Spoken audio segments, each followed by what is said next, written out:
dhalinyaradan oo baratay cilmiga caafimaadka gaar ahaan daaweynta iyo shaybaarka ayaa madashii lagu sagooteeyay waxaa ka qayb galay bahda caafimaadka maamulka maxadka African Institute iyo arday waxaana dhalinyaradan qalin jabisay loo jeediyay hadallo dardaaran oo ku aadan in cilmigan ay barteen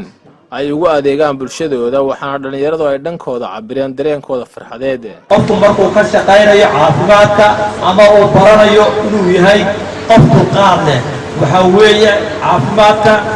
xirfadda caafimaadku waxay u baahan tahay dulqaad bay u baahan tahay waxay u baahan tahay adeeg bay u baahan tahay waxay u baahan tahay kalsooni bay u baahan tahay waxay u baahan tahay sir iyo xafidaad bay u baahan tahay qofka caafimaadka ka shaqeeya ama bartay waxa weeye waa qof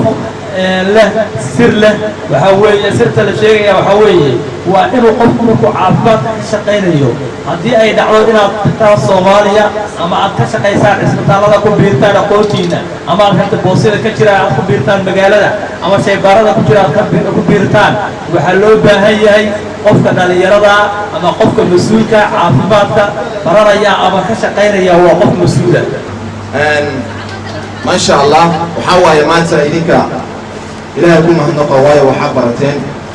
bulshadan laf dhabarteeda tiin waayo maanta waad ka warhaysaan adduunka waxa loo baahan yahay dad tayeysan caafimaadka siba caafimaadka qofka caafimaadka dumar yaqaano waa bulshada laf dhabarteeda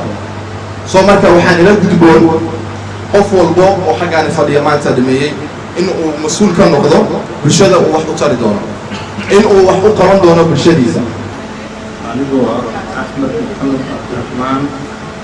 waxaan ka qalinjabiyay maanta macadka African Institute of Medical and Laboratory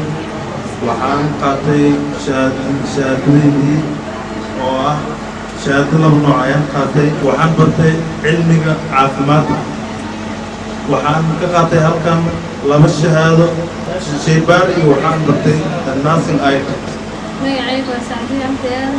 waxaan ka qalinjabiyay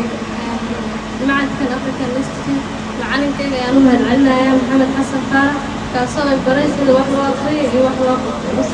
dhammaan maanta waxaan ku faraxsanahay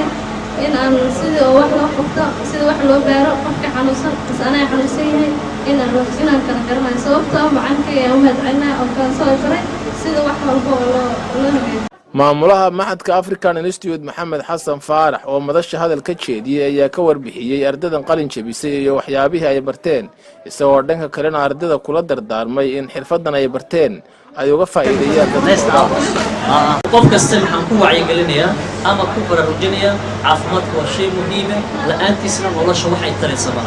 haddana ardaydeeni inoo qalin jabisay qiyaastii waxay noo leeyihiin waa 16 cunug 16 kaas cunug waxay ka qalin jabiyeen koosas fara badan number 1 waxaa ka mid ah kooska medical nurse aid-ka oo ay baranayeen hal sano iyo bar number 2 qayb kale oo baranaysa 1 year jirto laboratory course culumta caafimaadka ee baaritaanka labada qaybood baa hadda inoo qalin jabiyeen insha Allah ayagana waxaan ku baraarujinayaa wixii ay barteen maaha inay inta uga tagaan waa inay isku sii anfacaan ama ay ku shaqaystaan aayahooda mustaqbalka dadku waxay u qabtaan sababtoo ah haddii goob caafimaad aad joogto semberi lacagta kale ha fiirinin qofka inaad caawin kartid ama wax aad u qaban kartid inaad fiirsan laga baahan caafimaadkana boolku ku amraya adigoo kalkaaliya caafimaad baratane qof bukaan ayaa ku sameeyay consultant ku bacay ama abuse ward school haddii qofka u jawaabtid ariga uu qabanay lama rabo si kasta hadii lagu wacay waxa laga baahan yahay dulqaad inaad samayso aad samarto qofka ceebtiisana aad aragto Ahmed Abdullahi Jaamac Ahmed Deere Maakhir Cable TV xiriyaha Dadaab